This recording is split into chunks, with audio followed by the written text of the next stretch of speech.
parler de l'INBTP sans l'Académie des Beaux-Arts, sans l'ISAU. Eux tous, ils vont aussi faire camarade D. Oui. Je commence par monsieur le DG.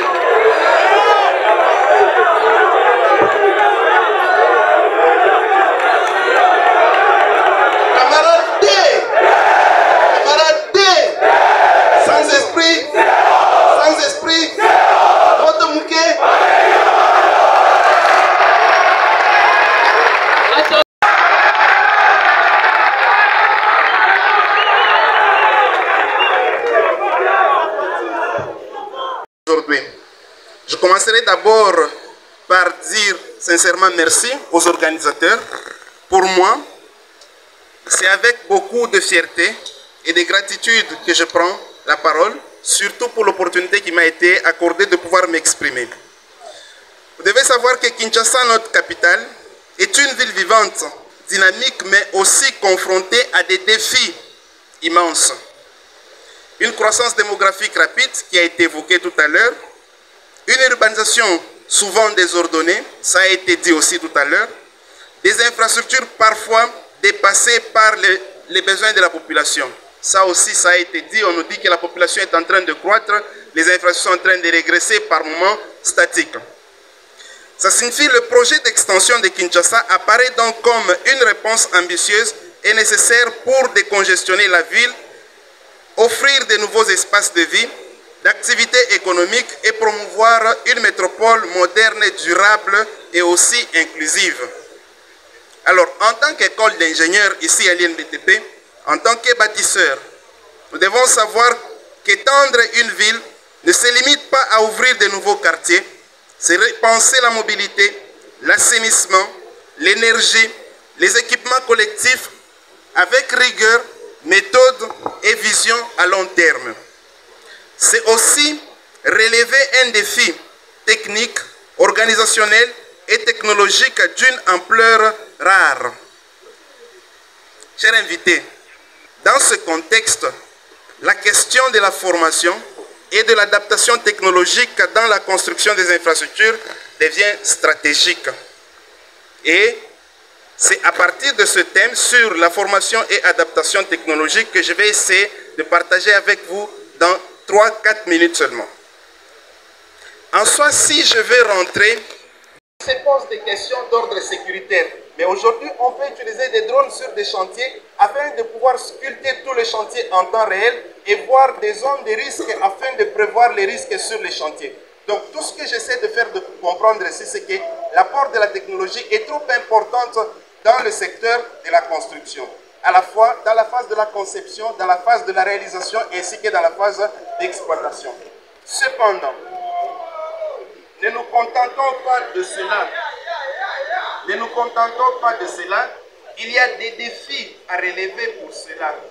Il y a des défis énormes à relever, des défis liés à l'adaptation technologique dans le secteur de la construction. En soi, l'utilisation d'une technologie dans le domaine de la construction semble être la solution pour résoudre plusieurs problèmes du secteur. Cependant, plusieurs défis sont à relever avant de pouvoir compter sur cet appui essentiel. La première des choses, c'est qu'il faudrait qu'il y ait un ancrage territorial de la technologie ou, à la limite, être au réseau technologique. Je prends l'exemple aujourd'hui, à chaque fois que nous utilisons les outils d'aide, par exemple, pour ce qui concerne AutoCAD, robots, ainsi de suite, mais malheureusement pour nous, tous ces outils, ce sont des outils qui sont développés ailleurs. Ça signifie à chaque fois qu'il y a changement, à chaque fois qu'on nous dit que cet outil est caduc, nous aussi on doit laisser pour chercher à aller vers de nouvelles outils. En soi, il est très important que toutes ces études de programmation, des outils qui nous aident à concevoir, à réaliser, à construire nos ouvrages, doivent être ancrés dans le territoire. Il faudrait que nous puissions nous approprier cela. Il faudrait que nos informaticiens qui font de la programmation puissent nous suivre, nous, en tant qu'ingénieurs, qu'ils puissent comprendre quels sont nos besoins et essayer de les traduire sur base des programmes qui pourront nous aider dans la vie future. Il faudrait avoir la connaissance des méthodes classiques. J'ai toujours dit à mes étudiants, l'ordinateur, c'est vrai, il vous aide, la modélisation, elle vous aide, mais elle ne remplace pas l'ingénieur. Parce que parfois vous risquez de faire un projet dénudé de tout sens, tout simplement parce que vous êtes fié aux résultats qui vous ont été donnés par le modèle. Il faut toujours connaître les méthodes classiques et connaître le bien fondé de ce qu'on a comme résultat. Il faut bien évidemment avoir la capacité financière pour implémenter les nouvelles technologies. Tout ce que je venais de dire, l'imprimante 3D pour arriver à faire quoi? À réaliser des maquettes. L'imprimante pour la construction. Mais tout cela, il faut suffisamment de moyens pour s'investir, pour arriver à implémenter une telle technologie dans le territoire. Mais également, il faut avoir la capacité de répondre aux exigences en termes d'entretien et d'actualisation. Pour moi, ce qui est très important, c'est la partie de l'actualisation. La technologie, nous avons tous constaté avec les téléphones.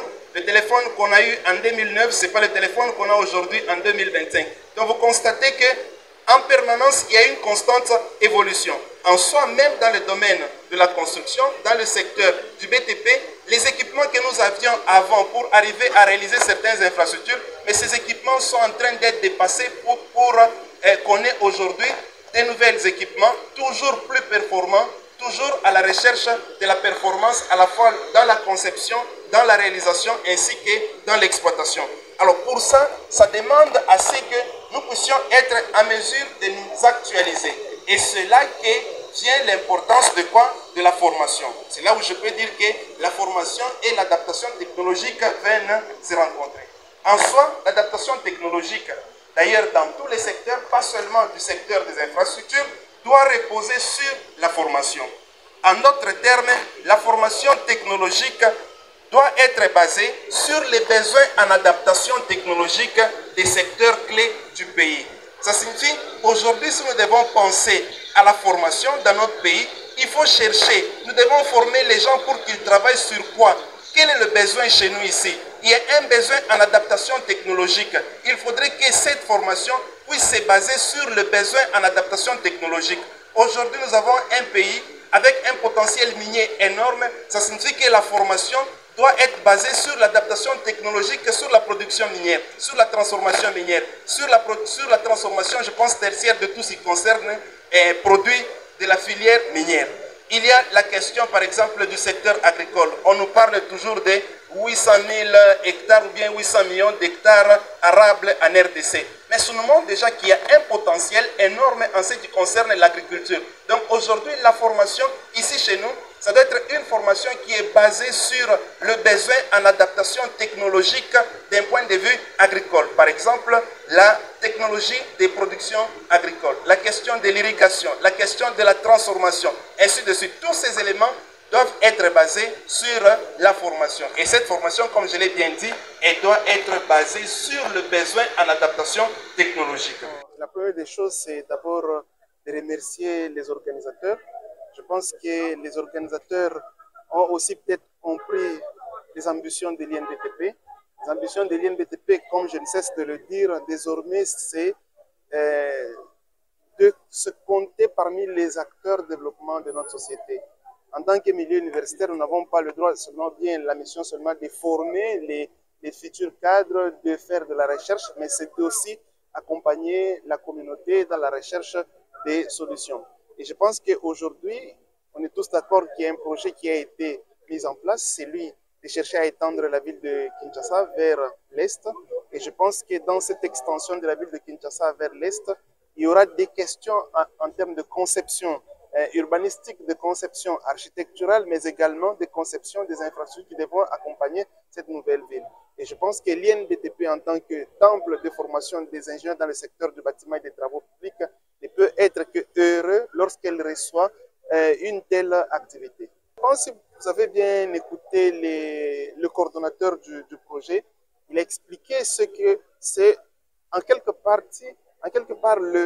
l'absence de la planification dans la partie que nous occupons aujourd'hui, qui a tous ces problèmes d'inondation. Et je pense qu'aujourd'hui, ils ont anticipé le problème.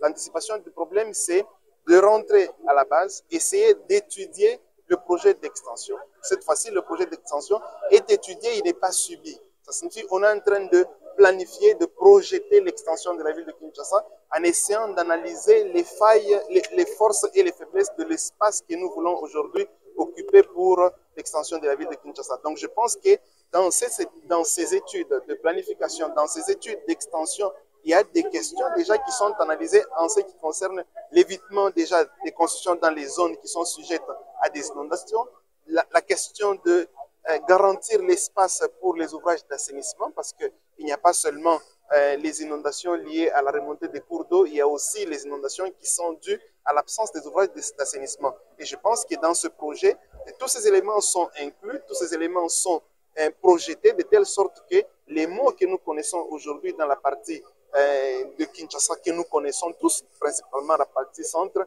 ne puissent plus se répéter dans la partie est que nous sommes en train de projeter vers l'espace de Mali.